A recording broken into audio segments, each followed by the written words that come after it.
and samahan niyo si Madam Sana All maglinis ng banyo. So, I have here with me, Becca naman, Domex, and brush, tsaka tabo. Of course, kasi kailangan natin na ganyan ng tubig. Of course, this one is very helpful, guys, because it's not mahal and you can buy just a sachet like this. Kasi daw, if yung bibili mo yung container, the container one, mas expensive siya. However, you can just buy also a sachet to refill it, but this one is better kasi meron na siyang ganito. And, tada! This isn't punishment, guys. I didn't consider it as a punishment kasi kailangan din nating maglinis sa bahay kahit saan, diba, right? Because we are the one who are using this thing. Basta yun na yun. And the reason I am using this one kasi it's for you na hindi ka mahirapan maglinis. Kasi isang patak lang nito, hindi ka na masyadong magbobongga-bongga ng brush, guys. So, nilinis ko na ito last week and hindi na natin siya paabutin ng isang buwan para maglinis ulit para hindi tayo mahirapan kasi sobrang matagal matanggal ang mga dumi, guys. Yung mga germs and yeah. So, nag-wonder kayo ba't ganito suot ko? Syempre, mababasa ako later para diretso na. And also, if things like this, dyan, sa Anidoro, diba may mga, mga dumi na hindi na natin maabot. At yung brush ko kasi, hindi yung mahaba, ganito lang kasi. So, hindi ko na yan siya maaabot. At ang ginagawa ko ay nilalagyan ko lang ng ganito, spread it out, tapos nawawala na siya later on, mga minutes after. Ganun. Wow! So, una natin gawin, of course, make it wet. Make it wet. Make it wet. Siyempre, hindi direct tayo sa dumi. Direct sa dumi!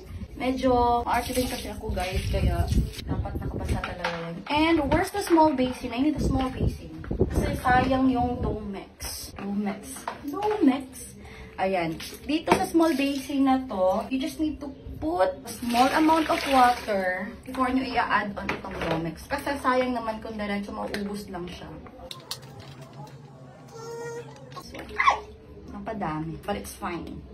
Kung ikakatulong lang din naman kalinisan ng banyo, why not? Coconut. Pabulain lang siya, guys. So, talagang hindi tayo magkasya kasi maliit yung banyo namin. Oh my God, bawal akong magbuhat kasi ako sa binat. Tapos nakikita nyo, so dapat isang brush lang meron kayo para sa banyo at iba din sa pangdamit. Huwag nyo yan ipag-share because, yeah, I can't imagine.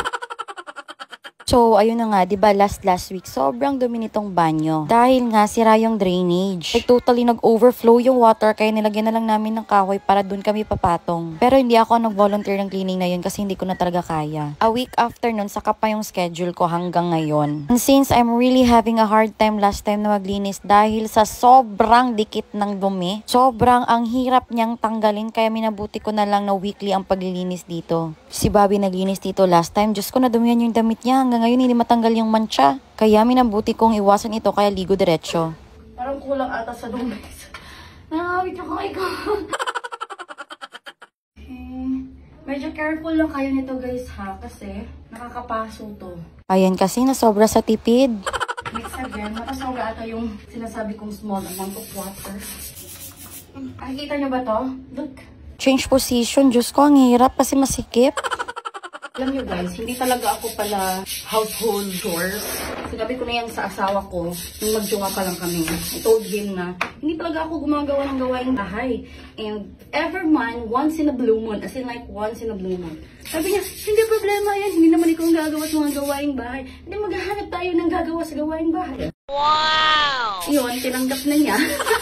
Ayoko lang pag nakita akong gumagawa sa gawaing bahay na tinutukso ka na, wow, himala, naglinis. Kasi mawawala ako sa mood. Like, really as in. One, dati, mas expose ito sa kulay orange dahil sa sabon na ginagamit namin na kuhigisan. Nagkaka-stain siya. Kailangan mo siya i-brush talaga. Umabot ako ng gabi nun kasi hanggang dito sa labas ng pintuan, may mga mangitim-itim, kulay green. Hindi lang Zonrox ang gamit ko na nagdagdag pa ako ng chlorine. So, tip ko lang sa inyo, meron nga pala kaming chlorine. This is no longer a Zonrox, wala na siyang pangalan. Kasi, naubos na siya and mas mura kasi yung chlorine. Tutunaw mo lang siya sa water and it only cost piso ata sa isang sachet. Medyo dapat gumamit ka nito. Masakit siya sa ilong. So, way better na mag-poop na kayo or maligo na kayo bago kayo maglinis. Kasi para iwas ang chemical na maamoy mo, diba?